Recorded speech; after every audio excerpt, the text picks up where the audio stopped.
meresapi dan menyempurnakan tata dunia dengan semangat Injil.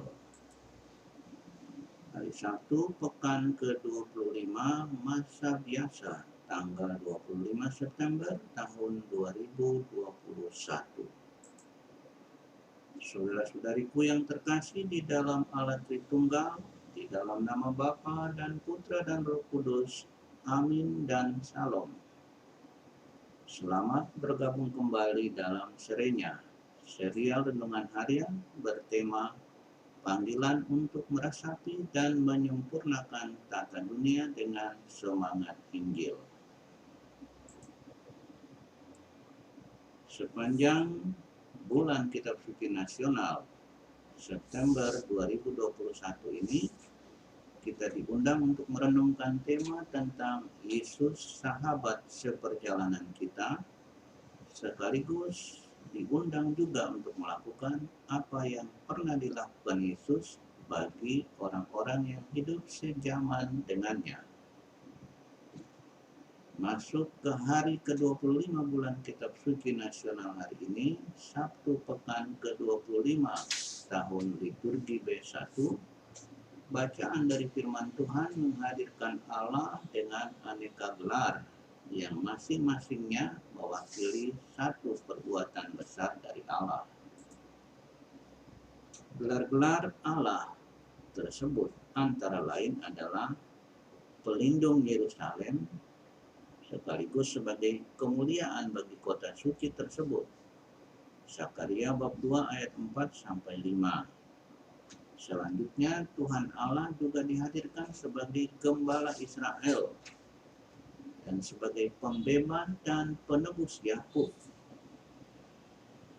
dengan penjelasan bahwa Dia adalah Allah yang mampu mengubah perkabungan menjadi kegirangan. Yeremia bab 31 ayat 10, 11-12ab dan 13 yang digunakan sebagai mazmur tanggapan. Masih dalam kerangka tindakan Allah untuk membebaskan umat manusia ini, penginjil Lukas juga tidak ketinggalan untuk menghadirkan Allah dengan gelar anak manusia, suatu gelar dengan perutusan yang ternyata belum dapat dimengerti sepenuhnya oleh para murid Yesus. Lukas bab 9 ayat 43b sampai 45.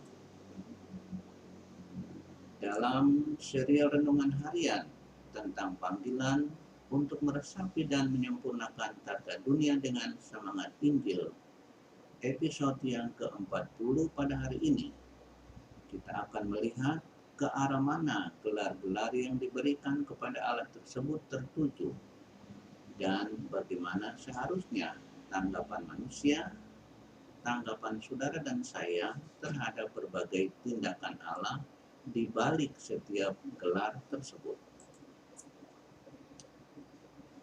Untuk berbagai gelar Allah yang ditegaskan dalam bacaan pertama dan dalam mazmur tanggapan yang diambil dari kitab Nabi Yeremia, semuanya mengarahkan kita untuk menyambut Allah sebagai pelindung dan penyelamat umat manusia.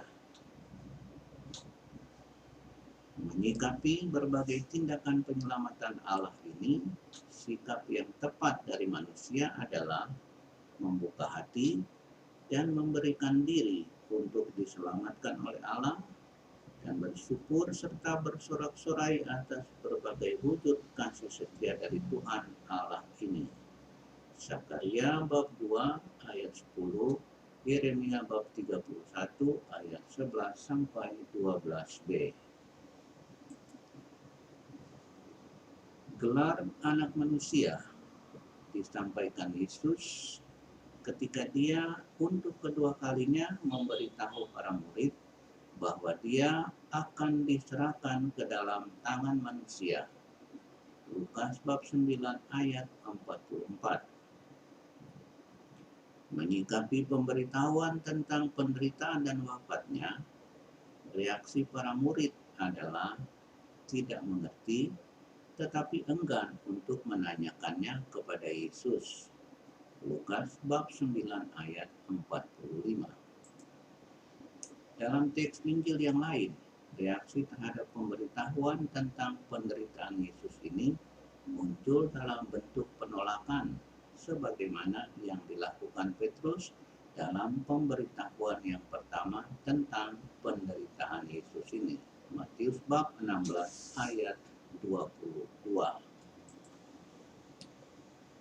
Penderitaan dan kematian yang harus dijalani oleh anak manusia adalah rancangan Allah, bagian dari perbuatan besar Allah, wujud kasih setianya kepada umat manusia.